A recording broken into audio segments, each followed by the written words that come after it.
জনগণ যাতে শান্তিতে থাকতে পারে সেই ব্যবস্থা যেন সরকার করে। আমরা এমন সরকার চাই না যেখানে জনগণ শান্তিতে থাকতে পারে। বন্ধ থেকে প্রথম সমস্যা যে আমরা যেখানে যেতে চেয়েছিলাম সেখানে এখন যেতে পারছি না, কারণ এত দূরের রাস্তা আর এত জ্যাম ঠেলে ওইখানে যাওয়া এখন সম্ভব না। এই জন্য আমাদের তো একটা বড় সমস্যা হয়ে গেল। আমরা এতে তো কষ্ট অনুভব করতেছি, আবার হচ্ছে অনেক বড় সমস্যা অনুভব করতেছি। এই যে আমাদের যেখানে যাওয়ার কথা ছিল সেখানে আমরা এখন যেতে পারতেছি না। এর থেকে বড় কষ্ট আর কি বলবো বলেন।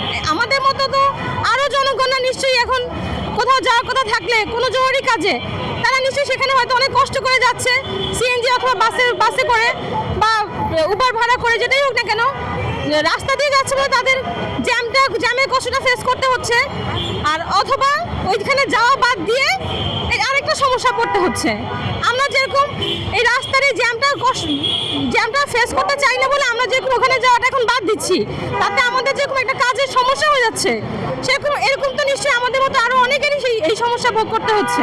না, জনদুর্ভোগ করে জনগণকে অশান্তি দিয়ে কষ্ট দিয়ে কোনো রকম কোনো আন্দোলন সমর্থন করি না।